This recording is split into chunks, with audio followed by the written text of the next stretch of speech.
coming at you, another Sunday, another craft. We're gonna have fun this week. It's Palm Sunday, and we're gonna make this cool palm leaf right here. I'm not a pro, but maybe you guys are better than me. So when you guys do the craft, if you want to, send it to our Instagram, tag us in it on Facebook, whatever you're feeling. But we want to see how it turned out for you guys, so yeah. But we're gonna make a palm leaf, and for this craft, you're gonna need some paper. I got some construction paper here. If you can't find it, regular paper works just the same. And then you're gonna need some markers, maybe a pen, whatever works, and some scissors. And then the last thing, the hardest thing for me to find was a popsicle stick, and I couldn't even find one, honestly. It was so difficult. So, my life hack, if you don't have a popsicle stick, just go out in your backyard, in your front yard, go to the tree, go to the bush, whatever you got, and you can just find a stick. Same thing, popsicle stick, regular stick, who cares, it's all good, right? So, what I'm gonna do, we're gonna start off with our paper. Let's see if I have any green. Maybe not. Alright, let's see how this goes. Okay, so once you got your green paper, line up the perfectest. You're gonna fold it hot dog style.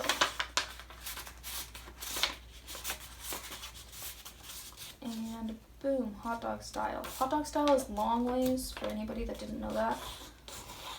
But boom, you got your paper.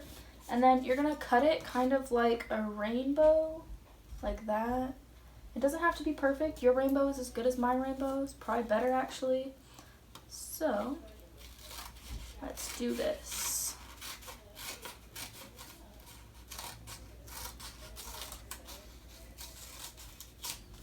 My rainbow's kind of crooked, but you know what? It's a leaf. It doesn't have to be perfect. So what I'm gonna do is, next thing, we're gonna cut into it. We're gonna like cut down like that. And you don't have to don't cut all the way down, because then you're gonna cut a piece of your leaf off, and that's sad. We don't want that. Okay, so we're gonna keep cutting down. Let's see. Cut a couple pieces out, make it look like, I don't know, there's separation of the leaves. I don't know what I'm doing. Just gonna cut. Okay, and then when you get to the bottom, kind of leave this spot right here doesn't have any more cuts in it, so leave a little spot with no cuts in it. But then when you open it up, be careful. This is what mine looks like. Got your little leafy pieces right there. And then next thing you're gonna do is, what I did is, you can write two things. Here's my example one. So I wrote Hosanna right here on this side of it, but if you want to, you can write, I also wrote on this side, but I wrote Matthew 21 verse 9, and it just talks about what happened when Jesus came into town that day. So here, let me read it for you guys. So it says, Matthew 21 verse 9. The crowds that went ahead of him and those that followed shouted, Hosanna to the Son of David. Blessed is he who comes in the name of the Lord. Hosanna in the highest heaven.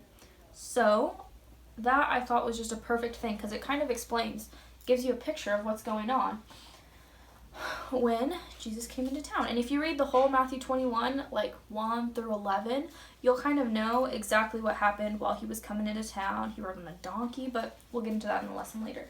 So on mine, I'm going to write Hosanna. But if you want to write the whole verse, like I said, go for it.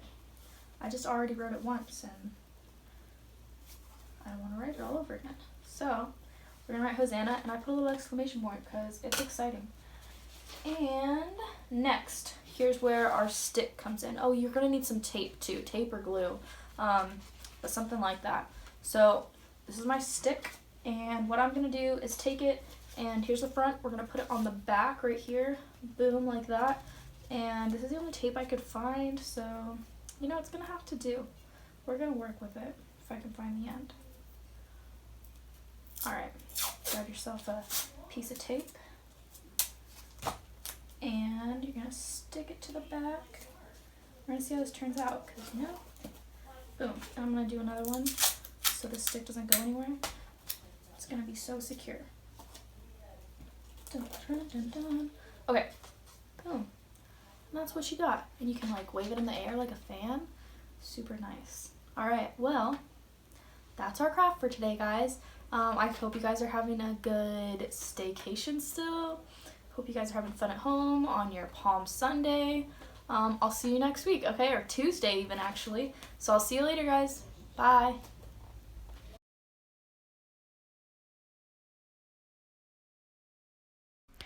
As they approached Jerusalem and came to Bethphage and Bethany, at the Mount of Olives, Jesus sent 2 of his disciples, saying to them, "Go to the village ahead of you, and just as you enter it, you will find a colt tied there, which no one has ever ridden.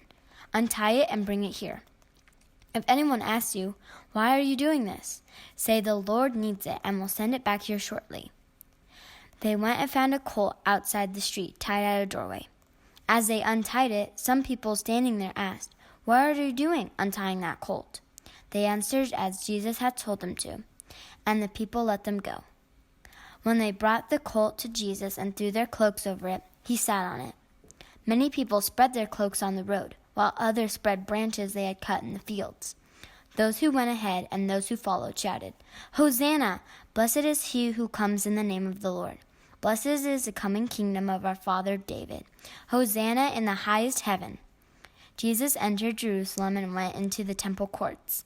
He looked around at everything, but since he was already late, he went out to Bethany with Hey guys, it's Miss Sarah. Happy Sunday. Today's a great Sunday because it's Palm Sunday. That's the Sunday before Easter.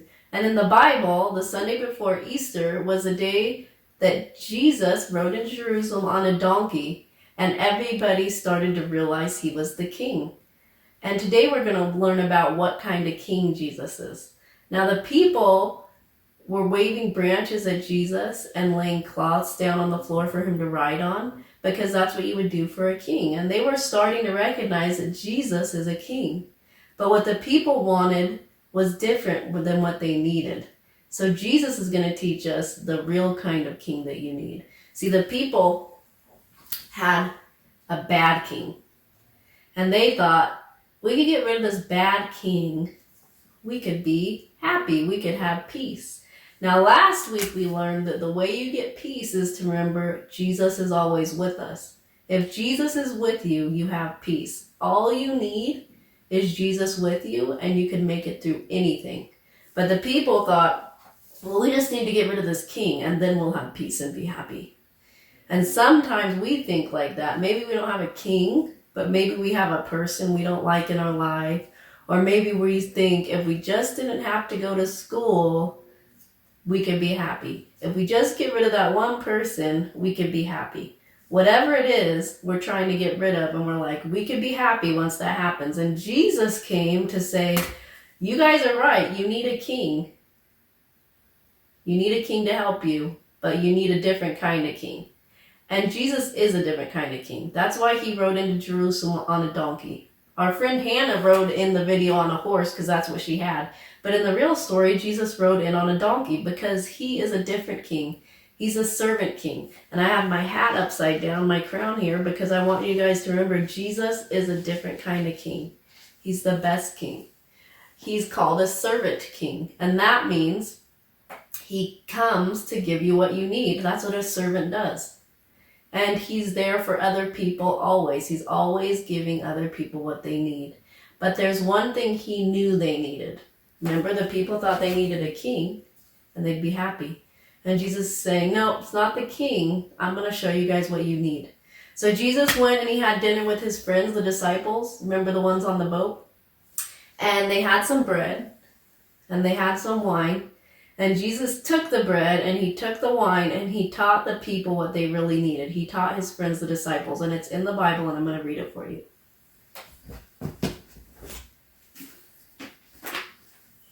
It's in Mark chapter 14, starting in verse 22, and this is what Jesus told his friends. While they were eating, Jesus took bread, and when he had given thanks, he broke it and gave it to his disciples, saying, Take it. This is my body." Then he took the cup, and when he had given thanks, he gave it to them, and they drank from it. "This is my blood of the covenant, which is poured out for many." That seems kind of weird. Jesus said, okay, this bread we're about to eat, we have to break it so everybody can have a piece, but this is my body broken for you. And this wine that we're going to drink, we're going to pour it out. This is my blood poured out for you. And what Jesus was trying to tell them was, you don't need to get rid of a bad king to be happy. You need somebody to come die for you to take away the bad things in your heart. Now I've got my heart on here, and I put some bad things on there, but the Bible calls them sin. Anything we do that God doesn't want us is called sin. So I put some examples on here. Maybe we cheat, maybe we lie, maybe we don't listen to our parents, maybe we steal. Anything we do that God doesn't want us to is us telling God no. And those things keep God from being in our life. And remember we said to have peace, God, Jesus, has to be with us. Well, Jesus was telling them at dinner, look guys, this is the kind of king you need. You need somebody who will die for you to take these things away. And when they take those things away, I can be with you if you'll let me. And that's what Jesus was telling his friends, and what he was trying to tell everybody is, yes, I'm a king. I came to be a king, but I want to be the king of your heart. If you'd let me take all of these things away, then you could have peace. But he said, first, something has to happen. I have to go die for you guys. Because only I could die. I'm perfect. And when I die, I'm going to be able to take away all these bad things. And when all those bad things are away and you let me, I'll come be with you forever if you'll let me. And then we can have peace. And that's what Jesus came to do. And that's why Easter is so important. We're going to talk about this more next week. But I want you guys to remember, Jesus is the king, but he wants to be the king of our hearts.